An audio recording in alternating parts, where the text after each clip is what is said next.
Right, recording. Excellent. Okay. So again, this is the base shape of our little bird, and I have it upside down, so that makes no sense. All right, so we have a beak, eye, wing, two holes, and we have some texture decoration. Um, Karen is going to be nice enough to bake this for us. She has her oven preheating to 275. So if you want to do this along with us, go ahead, put your oven on to 275, pretty low temperature. And she's going to bake this for us for 15 minutes. So, all right, so we're going to go. Thank you, Karen. So we are going to go ahead and I've already talked about the supplies we have before the recording. So this is after the recording. So everyone should have a bit of clay. It started as like kind of a log, like kind of a cut piece. I've been softening it up with my hands. Like it softens up with body heat. And then as you keep holding it and squishing it, it gets warmer. You also got about 3 beads in your package. 2 are going to be the feet. One of them is going to be an impression for the eye. And then I have 2 pieces of string here. Some people got just 1 piece of long string. You can cut your string in half. You're going to use part of the string. This is going to be to hang it for the ornament purposes. The second part is going to be the feet. So you just need 1 string for the feet. We're going to make 1 string look like 2 strings. You'll see how we do that in a minute.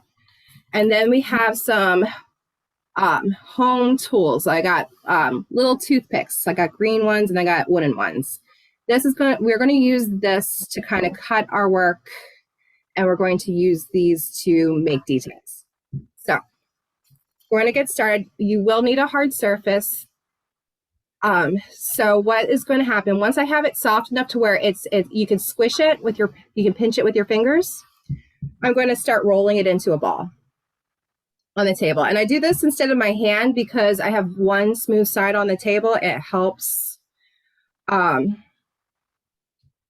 create a smoother surface, and then I can go back in my hands and I can just kind of refine it. So we got a ball. The ball is just our starting point. So I have my ball and I'm going to squish it with the palm of my hand. If it feels hard, we're going to have to kind of mush it around in our hands a little bit more. But right now we're just kind of flattening it. This is a little rustic bird, so I am not looking for perfect edges right now. I'm just literally just trying to get the thickness down. We are looking for like less than, like maybe about maybe a quarter of an inch pancake. If it looks like a pancake, we're doing good. My clay is now pretty flat. I can see my fingerprints in the clay. I like that for the rustic look, but if you don't like it, you can get a can or something that does not have any kind of indentation and kind of play with it. The back surface that's on the table will be smoother, but it's not a big deal. The more rustic it looks, I think the cuter it appears. So I have more clay than I need for my bird, and part of the clay is going to be the wing. So I'm going to take some stuff off. I'm probably going to go diagonal. I'm going to use my toothpick to kind of line up where I want to remove it. I'm going to take my... Can I ask you quick, how big is your circle? Like circumference across or what? I just can't... Well, the size of my hand, it probably fits in the size of my hand. Okay, got it. Thanks. So that part isn't super necessary because it's going to be the size of an ornament. It's not, it doesn't have to be perfect, but I do need extra clay for my wing. So I'm going to cut using my toothpick. I made a little line so it helped me guide me.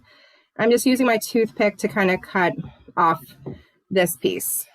So now I'm left with like a diagonal half circle. So this is going to be the top part of my bird. This is going to be his belly. And then I can, if you want like a way to smooth out the edges, you can press it lightly on the table and you'll have a little bit cleaner edges.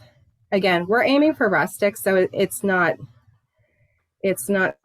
super necessary, but I'll just kind of show you guys again. It's kind of like, that's the thickness we're aiming for. We don't want it too thin, otherwise it's not going to be strong enough to hold the string. So we have this crescent, it's cut in a diagonal, so there's like almost a point at the top. This is going to be where our feathers are going to go. That looks perfect. Okay. That looks good. Everyone doing okay so far? All right, so if we're ready to move on to the next thing, we're going to do the tail. Tail is at the bottom diagonal. We're just using our fingers. We're going to kind of just squish it into place. We're going to squish it so it's more of like a chicken hen tail. So it's kind of sticking out. We want to keep this curve right here. That's the belly. That's the cute part right there. I can kind of flatten it. It's okay if your tail's a little bit thinner than the rest of it because that's not going to be any kind of heavy support. But I just kind of emphasize the tail. All right. So I cut off that wing. Okay. So I still have this extra piece I'm saving for the wing. Wing is going to hang out for a while.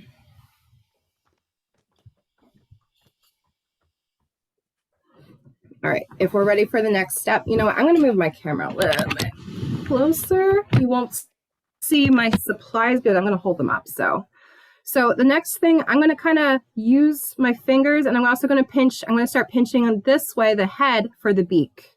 So I'm pressing this point down, and I'm just kind of pinching. Again, I'm going to do a little beak. You can do a big beak. Depends on how you're feeling, but I'm just squeezing it till it looks like a beak. You don't want it too thin. It could be brittle and break. I'm just kind of eyeballing it the best I can. So I still have this cute little belly shape. Still have a pretty straight line for the back. The corner I kind of push down. And this is going to be, okay, this is going to be the shape of our bird. So depending on how or where we put the hole on the top is how it's going to hang. So if you put it in the middle, gravity is going to make it hang like bottom up, beak down. But if you put the hole a little bit closer to the head, it's going to look like it's looking up. So that's a personal choice to make. Before we jump into anything else, is everyone okay? Is everyone on the same page? Anyone having problems?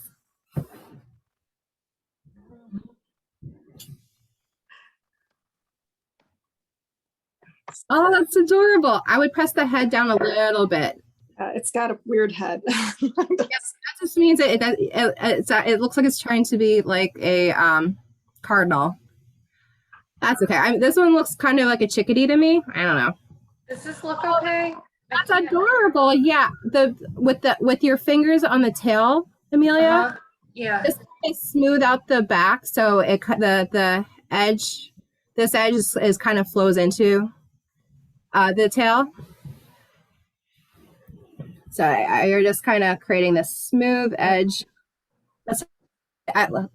Hold it up a little bit higher for me, Amelia, so I can see what. Oh, sorry. Oh yeah, that's good. That's good. So the next.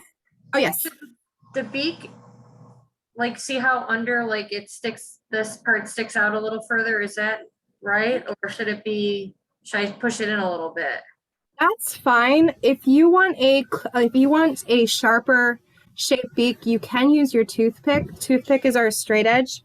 I'm going to chop off part of my beak. You don't have to do this. I'm just doing this for visual purposes. So I kind of just press the edge of this, like the side of the toothpick against the table. Hello. And so it cuts it off for me. Hi, So how now are ya? smaller. Hello. No, I mean the class. bottom here. Should this be more circular? Like, On Zoom, No, yeah. you're good. No, that's good. Yolas. Hi. okay. All right. Let me see if I can find you. I don't Oh, okay. Are you All here's- right. Now I don't know. Kathleen? Hi, Yeah. Kathleen. Hi, we are working on little clay birds today. Okay, that's cool. We are recording, so I'll catch you up, but No. if you miss I anything, didn't. we Cool. can Sounds good to revisit it. me. So first, No. oh yes, Yeah, I haven't heard from her. Only yelled at you for a couple of seconds and that was it. She has how the Okay, yeah, kids sure. were. yeah, no worries. Yeah. Okay, Working so we're overtime. working with the clay. So if you get it out of your baggie, Yeah.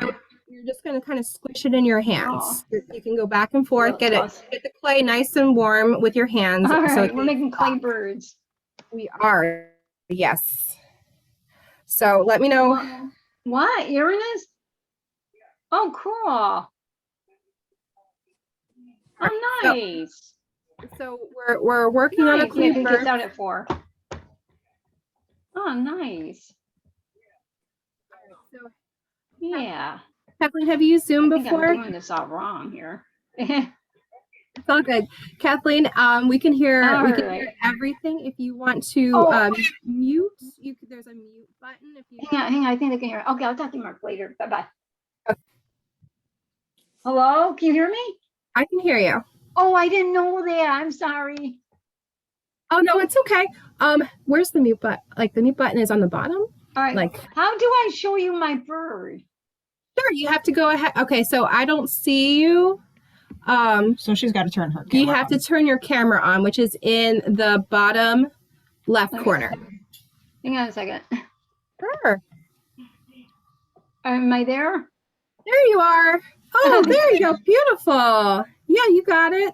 Okay, Excellent. Sorry about that. I thought it was on mute. Oh no, you're good. It happens. It happens. Okay, so we are going to, yeah, we got some good clay birds going. So we're going to start with the next step. We're going to get our tiny bead. We're going to find the tiniest one we got. We should have gotten 3, but I got a little bead right here. And all I'm doing is I'm finding where I would put my eye, and I'd stick it right into the clay. Okay. But then I'm going to take it out because I can't cook my bead. It might burn in the oven. So I just want the impression of my bead. So I'm taking it back out. So now I just have a little hole where it was. Okay. And if you want to decorate it further, you can make little patterns in the eye. If you want to give it eyelashes, you can just press your toothpick in there lightly. I don't like it. Sorry. Okay, and the great thing about clay is you can smooth it right out. So you don't have to keep those choices that you changed your mind about. So you can also use your toothpick to kind of make the hole or the eye hole a little deeper, or you can shape it to where it's not a full circle, but maybe a teardrop. So I kind of am just playing with my tools to see if I can get a shape that I like. So.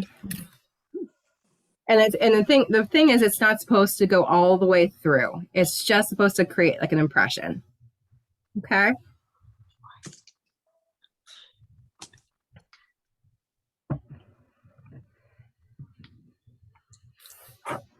Adorable. Perfect. Perfect. So the great thing is they're all going to be different. We don't want all the same. Same is boring. We want to make sure that we all have a unique spin. So at this time, you can like play around with your toothpicks or the green sticks and see what happens when you make impressions. Maybe you want to try some feathers. So if you have one of these green sticks, it looks like it has like a heart shape on it. So maybe I want to kind of on the belly, make it look like the feathers are ruffled. So I'm just kind of repeating, like lightly pressing this into the, so if I just kind of lightly press it in there, I don't want it to go all the way through, but I do like the repeat pattern because that will create like an illusion of feathers. If I would probably do something different for the tail, and I'm only doing this for the belly side. I'm not going to do this for the top because I do want a little bit of contrast. So it's not perfect. Again, we're aiming for rustic.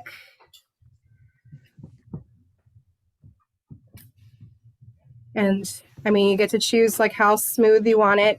If you just want a lighter impression, you can go over back with your fingers and you can kind of softly smooth it back out. So you have a little bit of impression, but it's not as deep of a contrast. Before we put the wing on, we are going to have to talk about how we're going to string it and how the holes and how big they should be. The holes for this have to be a good size because this twine right here is thick. It's a very loose piece of twisted twine of sorts. So first, I'm going to put a dot in where I think I want to place it, where I want to place the string attached at the top. So I kind of put a dot.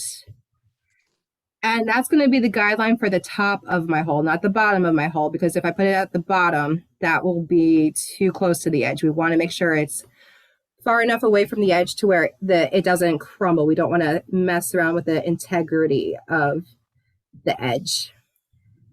So what I'm doing is I'm using that dot as the base for the bottom, and I'm starting to slowly twist the hole open a little bit bigger. So all I did was I got my toothpick, I stuck it at the bottom of where the hole was, and I was going underneath the thing, and I was going around, and kind of I'm also smoothing the sides as I go. But you want to make sure that hole is big enough that this twine will go through easily. It's going to be a little hard trying to test it out because the clay is tacky, but it can be done. So I'm not going to try to suspend this with this string because the clay is too soft right now. So I have my hole. I'm happy with the size. You see how much room I gave for the edge? I don't want to go too close to the edge, otherwise it's going to be brittle. And I'm also going to do the same thing at the bottom where I'm going to put my legs. I'm trying to think where like close to I want this belly exposed. So I'm going to go right towards the bottom. And instead of going underneath the circle or the little dot that I created, I'm going to go above it and kind of swirl that toothpick around so it's slowly expanding that circle. I don't want it to, if I go too fast, like I did just now, that circle's not going to be even and it's not going to look as clean. So yeah, I kind of messed up, but I'm okay with it because it's a big enough circle. It's not a perfect circle, the bottom one, but that's okay. Because what's going to happen is the string is going to be the feet. So I'm going to be trimming the feet, but I'm also going to be tying it right here. So the feet stay kind of close together. Otherwise, the legs will kind of want to do their own thing. So I have to make sure that there's enough room for me to be able to tie the edge. So can I ask a quick, is that okay? So the bottom one, I don't have the bottom one yet, is a little further over in the middle of the belly, or yeah, you want to just kind of imagine, hold up yours a little bit so I can see yours explicitly. Yeah, I would probably you can do like offset just a tiny bit. So straight down would have been here, so you want to kind of go over a tiny bit. like over here? Yeah. Okay. Just excellent. Awesome. Very good. So while everyone's still working on the holes for the twine, you can also, we're very close to getting this ready to bake. So you can also use your toothpick to make impressions for the tail feathers. And for what I'm doing is I'm using the side of the toothpick to make impressions, just a little bit of lines, just like the bird's feathers are kind of fanned out at the tail. So I'm just pressing my toothpick a couple times, not all the way through, and I'm getting some lines. So right now, I'm just kind of cleaning up the edges because we're handling this quite a bit. So if we notice that our there's a part of our bird that we're not digging right now, this is the time to kind of edit and fix it. And there's been times where I had to start from scratch because something just wasn't working for me, and that's okay. Like once you know the steps, you can do this as many times as you'd like. So I did a different pattern on the tail. I have different texture on the belly. If you don't want any texture at all either, that's fine too. The wing is going to provide a lot of interest as well. So, so now that I'm pretty happy with where my bird is, where the holes for the string are, I'm going to let it rest for a little bit. And I'm going to start working on this little piece I discarded when we cut off part of that circle. We might not use all of this, that's fine. But wings come in different shapes and sizes, so we can do whatever we fancy and whatever works for our bird. So I'm rolling it. It's soft enough that I can roll it in my hands easily. And I'm going to squish it. I'm actually squishing it with my fingers just because I don't feel the table's necessary. So I'm making it into like a little coin shape. So edges are still pretty thick. And I'm just rolling it with my hands just to make kind of like a little button size. It's the thickness is pretty good. You want to make sure it's good and thick.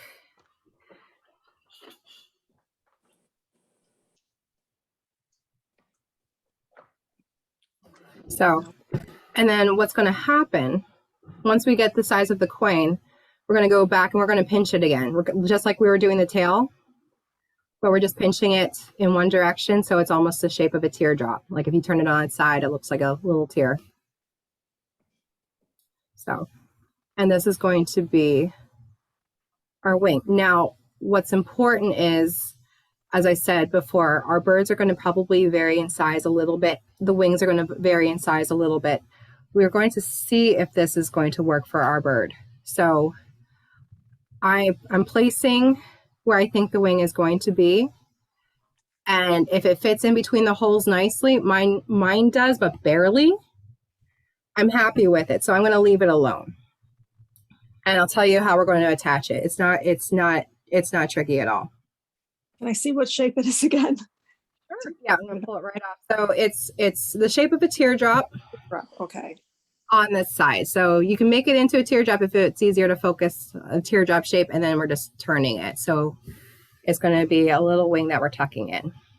Can I use half of this? It looks big. This looks Oh, like absolutely. Yeah, you can. Yeah, that some like it's the size varies. So I'm going to try to explain it before we actually do it. So what's going to happen is to attach this, we're going to only smooth the wing out on one side. We're going to press the wing in gently so it's resting on top. But then I'm going to smooth where the wing is closest to the face. So it kind of looks like it's blending in, like it's actually part of the bird versus just resting on top. So I'm going to do it now. And it's going to cover up some of the pattern I did. That's okay, because I'm going to go ahead and I'm going to redo that pattern anyway. So what I'm doing, I'm literally just smoothing out the head, the body, into where it looks like just one piece on one side. So it flows into. You show. Yep. So yep, absolutely. I had to use a table to smooth it out. So I'm just kind of pulling the clay from the wing and I'm blending it into the bird. Yeah. So even the top a little bit, I'm going to kind of connect it. I'm going to leave that hole open. I need that hole for my wing, but I'm kind of just giving some space for the wing to adhere, because what will happen if it's not attached properly or not attached in different spots, then we run the risk of it breaking off later during its lifetime. So when you smooth it out, you could still create a sharper edge with your toothpick. So, all right, let me see. Okay, so I have it smoothed out. Still working on the bottom actually. So yeah, I'm just pressing it into the clay itself, but I'm leaving, what's important is we leave the point part alone. We can't mess with the point part. So we can touch every other part but the point part. And we're going to just kind of pat it until it looks like it's blended in with the bird. If you accidentally close up any of the holes, you can go ahead and reform them. If we lost, I lost some of my pattern on the bottom, so I can just redo it. Clay is amazing that way. That's why I picked out those hearts. I thought it was like the perfect shape. No, that's brilliant. For the bottom. Thank you so much, Karen. That's perfect. Yep. So I'm just kind of pressing. I want my ruffled feathers at the bottom again. Oh, he's still a little hot. Yeah. Is he hard enough? Oh yeah. What happens? That's a great question. So Karen just took out like one of the like I made a bird earlier, like on the fly, and it was a real. Okay, so I'm going to slide it off onto something. It's still hot. It's not as detailed as this one. I did it really quick. But I had to use something to quickly so I can get the second part done for you guys. I have to show you how to string it. So this guy wasn't nearly as pretty and detailed as the one I'm making now. So, but it gives you an idea of how different they can be. So the one thing that Karen just brought up is it's still hot, and she was wondering if it was done enough. When it's still hot, it's still soft. It's softer. It's still hard. It sounds like a rubber. As it cools, it gets harder. So as soon as it cools off, it's warm to the touch. I'm going to let it cool off a little bit longer. But as it cools, it will get harder to the point where it could feel like resin or just like, not necessarily like a ceramic, but it's definitely hard. It gets hard enough. I'm going to turn the oven off. Oh, thank you. I just wanted to make sure it was done. Yeah, and if you do have a piece of aluminum foil, I recommend using that because you don't have to worry about washing your pans or any kind of metal dish stuff, because while this is pretty safe, I don't know if it's like food safe. So we probably should use something like a parchment paper or aluminum foil to make it work. And just like the tail feathers, I'm actually going to probably put some texture on the wings too. I'm going to put some lines here.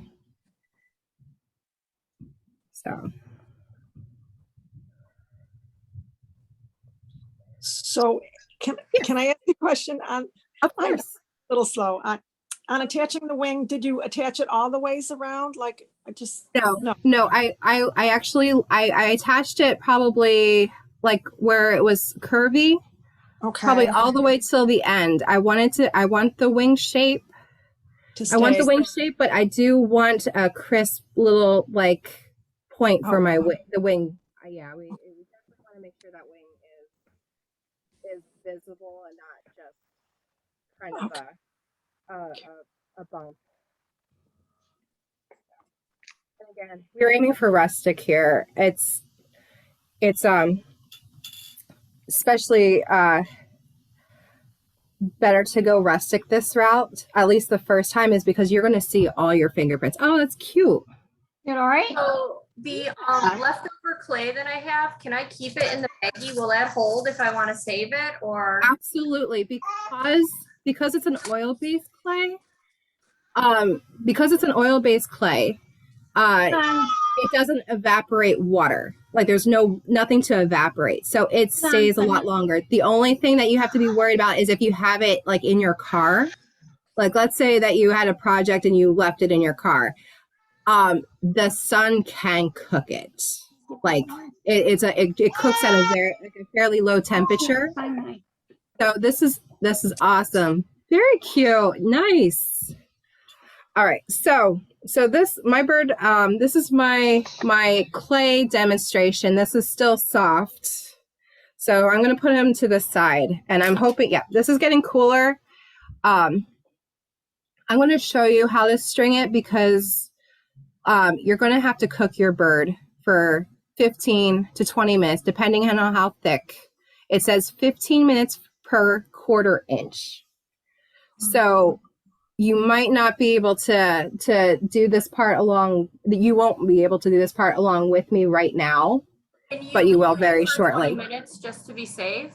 You can, yeah. The only thing is, yeah, I definitely, if you have aluminum foil, I would definitely put on aluminum foil. It's easier to transport too. If you put this on a cookie sheet, then this gets a lot cooler than the cookie sheet will. So you can transport it and you can move it somewhere else. It can cool down a lot quicker.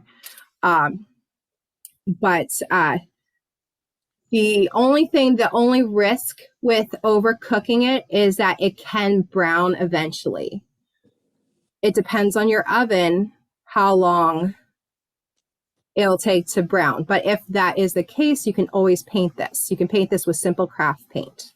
When you do paint things like this, I would always go with a darker than you expect base coat and then brush on a lighter color. So if any of the nooks or crannies are showing, you'll have a cool shadow versus it looking unfinished.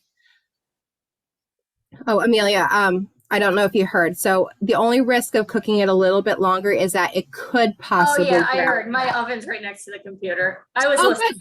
Awesome.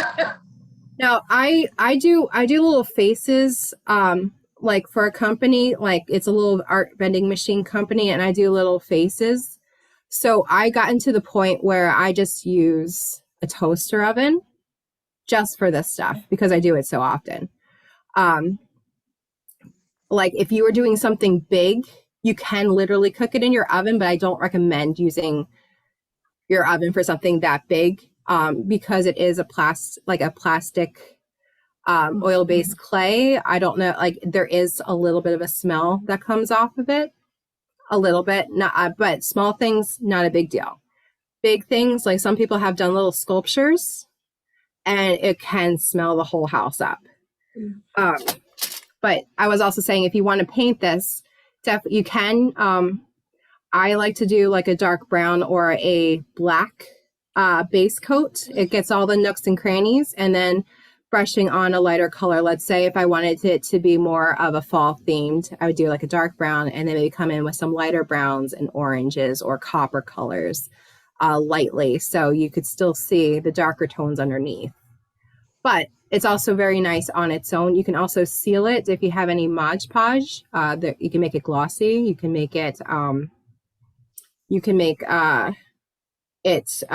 dishwasher safe with some Mod Podges. This is probably going to go on my Christmas tree, to be honest with you guys. So that being said, this is the one that I did before class, and it's not as pretty as the one I did. Or finished as the one I did with you guys, but I am going to show you this. Its purpose is to show you how to string it. So it's always easier to string something when you have a stronger edge. So I took my twine. Make sure you have 2 pieces of twine, whether you need to cut it or not, because I'm going to cut this anyway. This is just happens to be what I have on hand. So I got my twine. I kind of looped it so I have something pointy to go through, and I'm going to push it through as best I can with a pointy loop. And depending on what side you want to go through, the smaller end of the hole is going to make it a lot easier than going through the bigger end of the hole. You want to be able to grab it from the other end. So what I do is I put it through, I string it. So instead of trying to do a traditional knot, actually I'm going to go, you also have to figure out how low you want to hang it. I'm going to put it on my Christmas tree. So I'm going to kind of give it a little bit of give. So I'm going to twist. I'm going to make a loop with both of the strings. I'm going to hold it with my non-dominant hand, and I'm going to put both ends right through. And I do that because it's a lot easier to create a loop doing that way than trying to do it the other way, the more traditional way. So I have it already looped. So now I have a lot of excess. I trim it. So now I have the first part of my hanging little rustic bird. Okay. All right, going on to the second part, the feet. Again, I like to do a tight twist, tight little loop. Whatever side is the smaller side, I'm going to force it through because I have more control. And the bigger side can give me somewhere to grab. Okay, so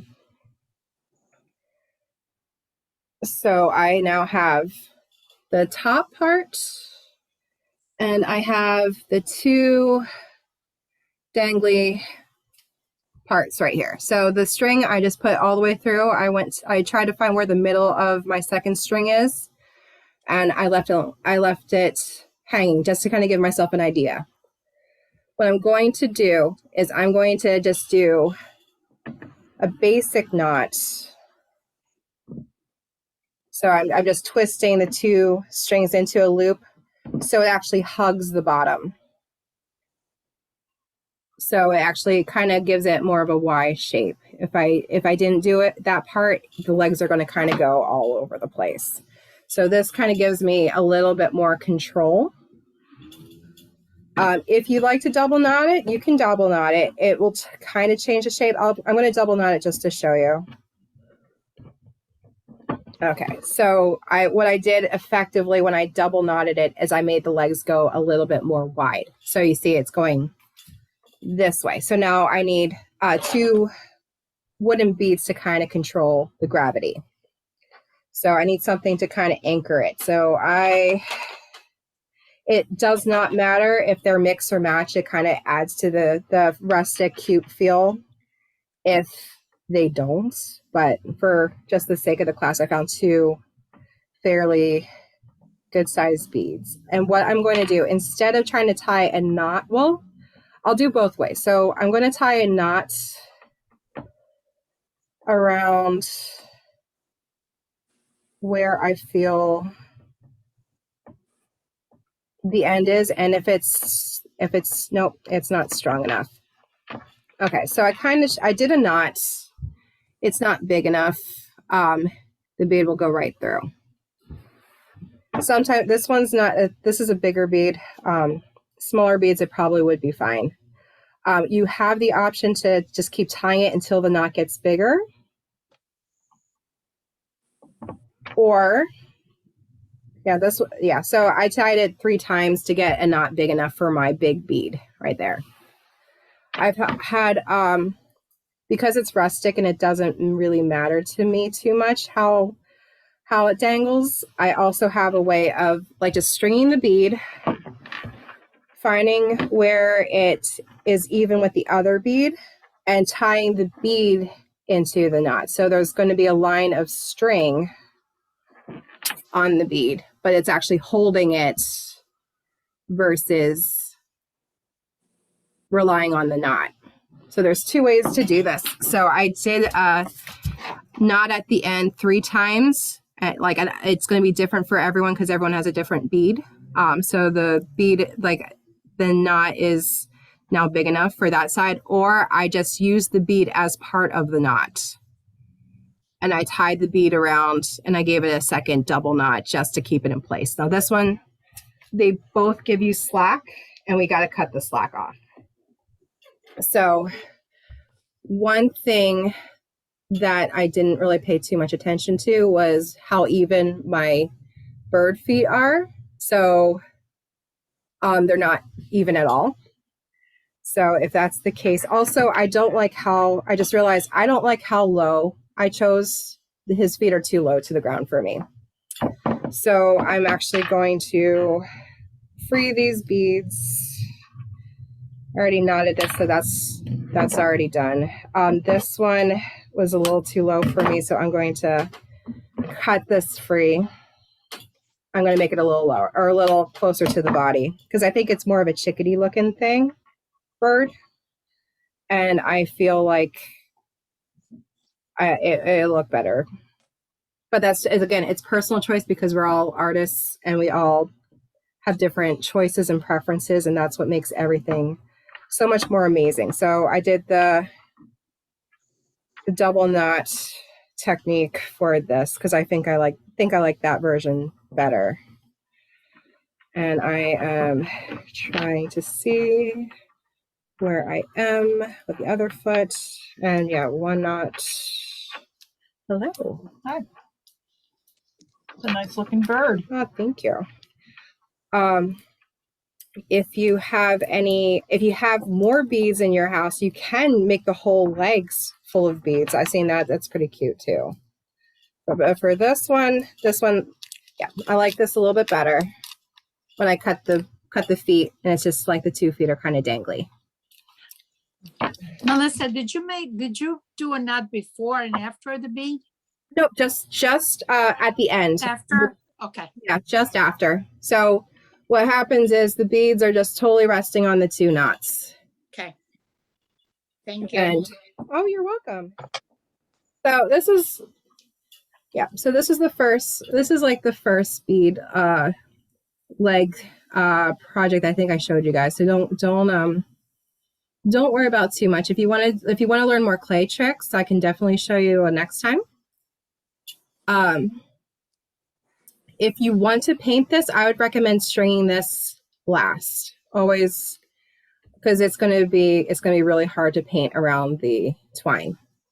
So I'm going to put this a little bit closer so I can see. Ah. Oh yeah, this looks good. Looks good. You. So yeah, it's one of those things where it's kind of hard to see the details very well. Good job, Melissa. Very nice. Thank you. I can't wait to see yours. If you guys, because again, I know we're in the cooking stage, so we have to wait a little. Show you mine. Yeah, hold it up real quick. Oh, a little higher and over to your right. Oh, there it is. Oh, Mine that's looks adorable. fat. That's okay. We love fat little chickadees. They're the cutest. So, and again, this project is simple because most of the stuff we have is lying around in the house. Sculpy is the brand that we used of polymer clay. There's many different types of polymer clay. This one has been tested the longest. So like this would be a great way to make little ornaments, like even to have for like little gift bags, like having a little, or you could even do like to and from on the back, and then you can write in like a Sharpie. There you go. I thought of our December project. Yeah, you got little gift tags. Okay. What do you guys think? December project, maybe? Yes. You could also, the other thing that's really cool with polymer clay, it reacts very well to stamps as making a pattern. Do you want to find a stamp for me and I'll show it on? Okay, so my birdie that I worked with you guys is going to be flattened in a second. So I hope you guys didn't grow. Oh, it's adorable. Yes, I love the texture you got there. Perfect. Oh, cute. All right. So my birdie's gone bye-bye. So I have my cooked one, and then the one I worked with you guys, that one's bye-bye, just so I can show you how easy and cool it is to make impressions in your clay. So I'm going to smash. Oh, yeah, that's perfect. Okay. So let's say we want to make ornaments for winter. So flattening this guy. I got this lovely star stamp, and I'm lightly pressing into it. Maybe I should press in a little harder. Okay. All right, and then we kind of wiggle it free. Give it a little bit of wiggle. Oh, cool. And Just pop it out or leave it. Oh, there we wow. have. Yeah. So this. Can you use cookie cutters? Oh, absolutely. Yeah. Oh, to make it the perfect shape. Yep. Yeah, you could definitely use, yeah, we could definitely use cookie cutters. But yeah, we have like, depending on the shape, some shapes are stronger than others. Here's a holiday pumpkin. Let me squish this. You could use anything that you use for food. You definitely want to wash well after. But I've used the sides of like a cooking can, or like a can of food to make this flat versus a rolling pin. Right here. So we can do the same thing with a pumpkin. And then we get an impression. Yeah. So once, if you decide to paint this, then there's techniques to where you can really highlight the impression. So we could definitely make a cool workshop with that. But again, polymer clay is my favorite kind of clay because it's easy. The worst thing about it to me is the way your hands feel afterwards. Just soap and water. Dish soap is going to be a little bit better because, again, this is polymer, this is oil. So getting the oil, the oily, filmy feel takes a little bit more oomph from your I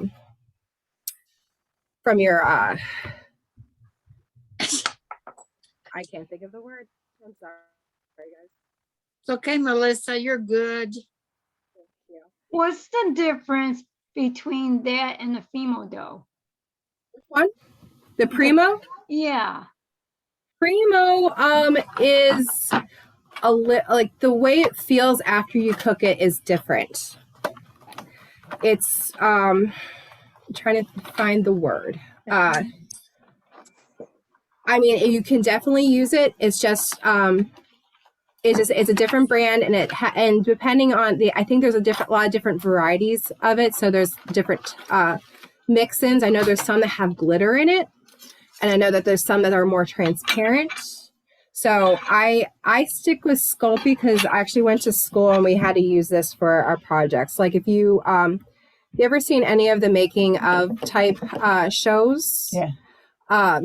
A lot of or especially the making of like cartoons, like Pixar. Yeah.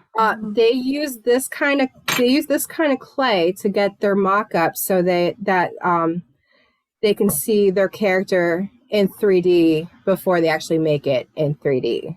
So they have to get all that information to different people. So sometimes showing is easier than telling. So they'll use this clay, they'll put it in the oven, and they'll make it, and then they'll paint it and give instructions to the rest of the group. But yeah, you can use cookie cutters. You can make little garland out of it. It's pretty lightweight. I love this. As I said, I love this stuff. So this is a little acorn. But it cuts pretty cleanly. And again, if you wanted to use just part of a stamp to make a design on it, you can do that too.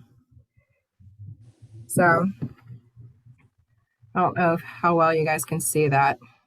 Oh, it's nice. That's Nice. pretty. I just did the stem part of the pumpkin to kind of create a texture on the leaf. So I think if we did one of those, I would suggest this being a here class just because. Because of all the stamps and being able to mix and match and create really cool things. Yeah, no, that's perfect. All right, guys, I think our time is about up. Does anyone have any questions before I head out? No, but thank you very much. Yeah, you're thank you, welcome. Melissa. Thank you. Thank you You're so the much. best. See you Friday. Thank you for your creativity. Oh, absolutely. Thank you. Have a great weekend, everybody. You too. You too. The spider beads are going to be next week. That's you, right? That is me. Yep. I'm so excited for that class. Yay, me too. Awesome. Have a great day, guys. Bye. You too. Bye-bye. Bye.